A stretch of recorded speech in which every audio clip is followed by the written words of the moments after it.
joining ANI. You have served in Nepal and you have also written a very fantastic book called Dilemma, Nepal and Dilemma.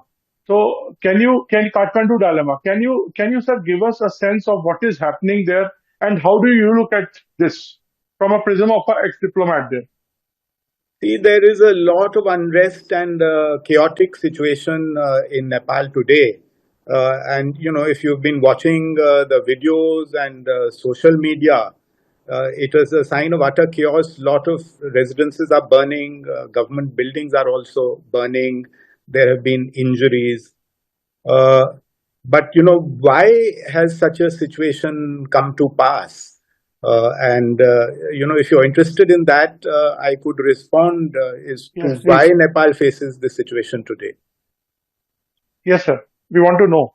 So, the ostensible reason, of course, has been that the government of former Prime Minister KP Oli, who has just resigned today, his government had banned social media apps on the grounds that they were not complying with Nepali law. I Right. think this was a foolhardy decision. It could have been better handled. Obviously, foreign companies have to comply with Nepali law, but instead of banning these apps outright, some other via media should have been found. Because, one third of Nepali citizens live abroad. They use basically social media apps to stay in touch with their families. And social media today is also a source of livelihood for a lot of people. And, for the younger generation, it's absolutely critical.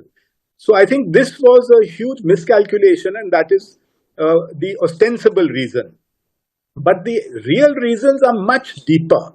There has been a lot of frustration in Nepal over the widespread corruption by, in high political offices in Nepal. There have been a lot of scams. There have been a few investigations, a few charge sheets. Little action has been taken, and there was a feeling that there is impunity in the system, and if you have a high position, you can get away with anything. So I think a lot of frustration in Nepal. Secondly, there was this sense that families of the top political leaders are very privileged. So this whole issue of Nepo kids, it was viral in Nepal, where these kids, Nepo kids, which are children of these leaders, are showing off their luxurious lifestyles on social media. And the ordinary masses were saying that, look at these people, how they are behaving and living, and look at us. We are struggling. We have to go abroad for jobs. So this was, very major two issues. And there was a feeling that the political leadership is not listening to the street, to what the people feel, that the political leadership seemed to be cut off from the younger generation. But why today there has been so much chaos is because of the manner in which the protest yesterday was handled.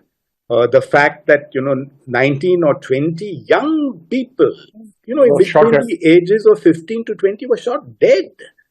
So today there is fury on the streets of Nepal, and that is why you find the chaotic situations and not only in Kathmandu, in other places also. Right. You are a Nepal expert, sir.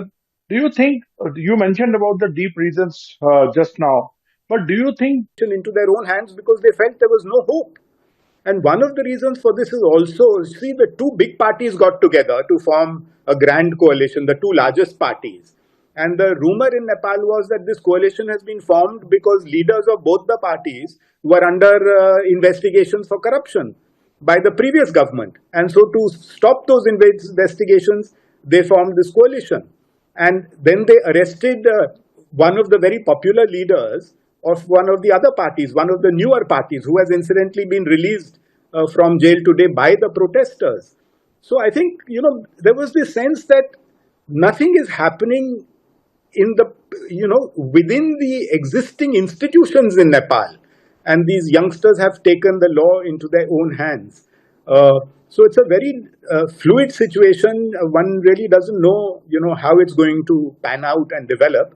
But it's something that I'm sure that India is also watching very, very carefully. But do you think that politically now political instability will be there to stay for some time? Because as you said that there is no leader, it's a leaderless movement. What is happening? And do you think some opposition parties, like some of them who are the fringe groups, they may take advantage of this and milk this entire movement? See, it's very difficult to forecast what will happen in the future, but I just hope that things stabilize. I mean, it's very, very important that things stabilize in Nepal, which is, a neighboring country for India. We have open borders. It's very important for the people of Nepal themselves. And I saw today that the mayor of Kathmandu, who is possibly the most popular politician in Nepal, has made an appeal now asking the people to stay calm and to not take the law into their hands, not damage government property. And now that Prime Minister Oli has resigned, hopefully there'll be movement towards some stability and calm Do you within think the it will country. calm the nerves? Oli's resignation will calm the nerves a bit? Well, it's certainly a step in the right direction, and I hope very much that now things will start improving. But what will be the role of royals now behind the scene? So the royalists had protested a few months ago quite strongly, and there were some elements of the youth that were supporting the royalists. I think the support that you saw at that time was also because there was so much disenchantment with the existing political leadership in Nepal. So people felt that anything is better than what they have currently. So let's see, how the situation pans out.